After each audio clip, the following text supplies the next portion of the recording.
We are in Bangkok. This is the Hunter. It's made by Royal Enfield, a company that claims its motorcycles are made like a gun. So does their newest and smallest gun pack enough firepower? Let's find out.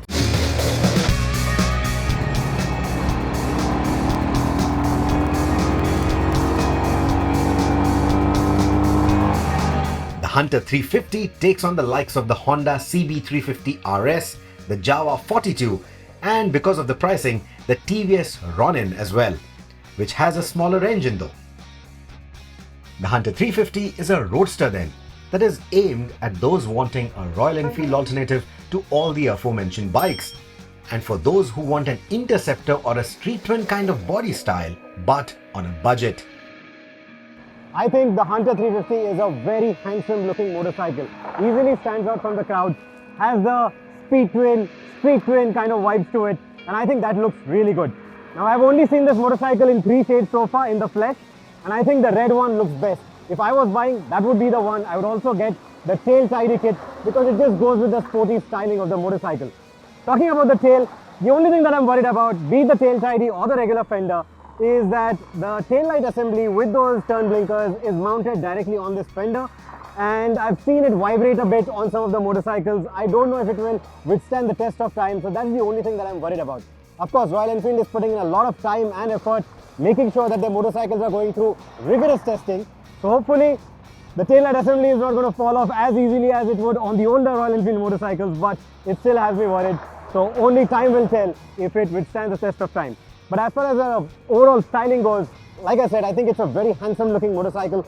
Some of you are sort of comparing this to the TVS Ronin. Not an apples to apples comparison, but if you are thinking about these two motorcycles, well, I think this is a much better looking design. It's not as polarizing as what we've seen on the TVS Ronin. Speaking of the tail lights also sit very close to the pillion and the grab rail, and that is another matter of worry. But that's just me nitpicking. Getting astride the bike for the rider or the pillion is quite an easy affair. The seat height of the Hunter 350 is obviously a little bit taller than the Meteor, taller even than the classic 350. So it may sort of make you wary of the height. However, do take a test ride of the motorcycle. I'm 5 feet 8. I do not have any problem getting both my feet flat on the ground with this bike. I don't think it's going to be a big problem for most average Indian heights. Also, even the ladies are going to have an easy time riding this motorcycle. Like I said, the weight isn't too much. It doesn't feel too much, at least when it's on the move. And even in the parking spots and everything, it doesn't feel like a very heavy motorcycle. So overall, I think this rider triangle, this height, this weight, all of it is quite manageable for riders of a wide variety of heights and sizes.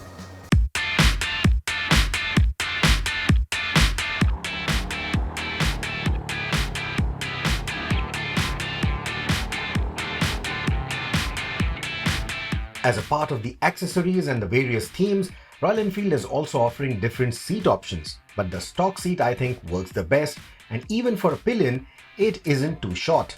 Sure, 6-footers would find this motorcycle quite compact for them, but more so visually. Despite its compact dimensions, the Hunter feels quite roomy and has a rider triangle that is more comfortable than even the Interceptor 650. The Hunter 350 uses a 13-litre tank, and I'm guessing getting a 250 to 300 km range out of it shouldn't be a problem at all. The claimed fuel economy is around 36 km to a litre. And now that we are on the topic, let's talk about the oily bits. The Hunter 350 is based on the same J platform as the Meteor and the classic 350, but apart from the engine and the cradle frame that holds it, the rest of the chassis and suspension are all new to suit the roadster form. Now on the spec of it, it may look like the hardware for the suspension is exactly similar to that of the classic 350. In fact, the travel, the suspension travel, the rear wheel travel, those figures are also exactly similar to the classic 350. But let me tell you, the suspension, the hardware is actually different. Even the supplier for the suspension is different. They've gone with similar travel because they've reached that conclusion, that figure to be the sweet spot for this kind of a motorcycle, for the standard naked motorcycle that Royal Enfield builds. So that is why they've stuck to those figures, they've stuck to those kind of specifications, but the supply is different, the tuning of the suspension is different. For example, the rebound damping on the front is slightly firmer, the spring rates on the rear are slightly stiffer. So what that essentially translates into is a slightly firmer ride. on these kind of roads, which are fairly better, significantly better in fact, than what we have back home in India, the ride quality is on the firmer side. It actually feels like, the European street bike, something like a Ducati or maybe even a Triumph, a sporty Triumph at that. And that's not necessarily a bad thing, but on bad roads, on poor road conditions, you might complain of a fairly bone-jarring ride. The flip side to that, however, is around bends with those 17-inch wheels, with a shorter wheelbase, the bike feels nice and agile. It is very sharp to turn in without compromising on the mid-corner stability or the cornering stability overall. The tires, they also do a fairly good job. We were not too impressed with the wet performance of the tires, especially last night when we rode on some of the wet patches. It felt a little skittish. On some of the concrete patches, again, it felt a little skittish, but on tarmac like this, it was quite good. We had a chance to ride the Hunter on a go-kart track, and it was astonishing how well the motorcycle goes around the tight bends. Of course, a faster racetrack would probably make the motorcycle feel a bit strangled because of the long stroke, slow revving engine, but what's appreciable is the bike's ability to quickly change directions and feel agile through the bends. The sharper rake angle and the 17-inch wheels help in this regard. Maybe Royal Enfield should explore doing a one-make championship with the Hunter 350, something like the Continental GT Cup that they do with the Continental 650. One matter of worry, however, is the ground clearance. Especially out on that go-kart track, it would scrape its foot pegs quite often, especially on the left-handers, and on the right-handers, it would put that header pipe on tarmac. That certainly is a matter of worry, isn't it? The short wheelbase does keep things tidy over speed breakers and potholes though, but you will need to be careful, especially when riding with a pillion. Adjusting the preload then becomes all the more important. Open roads like these, not a problem, but when it comes to bumper-to-bumper traffic, the engine does heat up a fair bit. However, what I like about this engine is the kind of tractability that it gives you in the city environment. It's quite good. In fact, that's something that we enjoyed with the Meteor and the Classic 350, and that doesn't really change with the Hunter either. We rode the bike through the fabled Bangkok traffic, and it was quite easy to maneuver through it all. Though the 20 PS output is on par with the competition, like its stablemates, the Hunter doesn't like to be revved high. It certainly doesn't feel as sprightly as the Java or as rev-happy as the Ronin, but like the CB350 RS or the Classic 350, it likes to cruise in the mid-range and putter around town, then race from one traffic light to another. The 5-speed gearbox does its job quite well too, even without the presence of a slipper clutch, and you will spend most of your time in the third gear. The clutch lever feel is also quite good and shouldn't be too cumbersome even in bumper-to-bumper traffic. A little over 180 kilos weight, that can sound a bit on the heavier side, especially if you compare it to street bikes. But it is light if you compare it to other Royal Enfield models. And especially on city roads like these, direction changes, lane changes are quite quick. When you're out on the highway, it feels nice and light without really compromising on the stability that you associate with a heavily built Royal Enfield.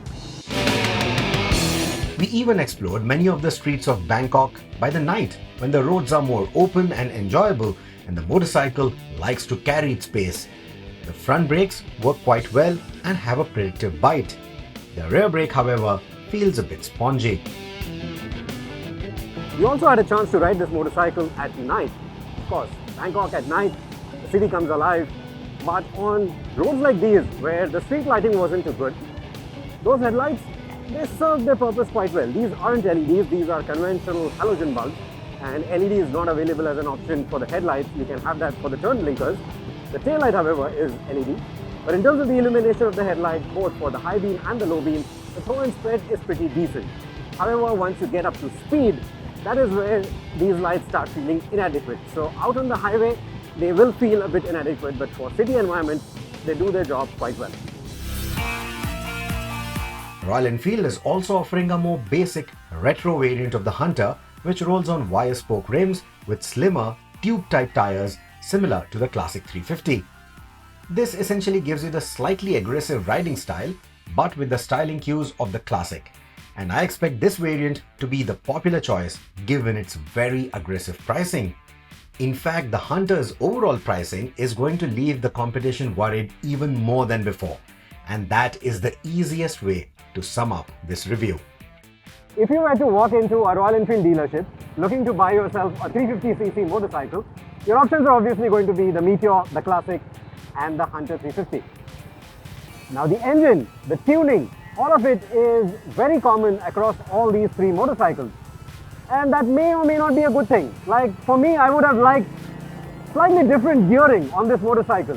I would have liked a little bit more shove from the motorcycle in the low end, a little bit more sprightly nature for riding around in the city traffic. You know, the best way to enjoy this motorcycle in traffic like this is to ride the wave of torque in a typical Royal Enfield manner. And that typical Royal Enfield manner does appeal to a lot of people. So if you're one of those, you will like the way this 350 performs.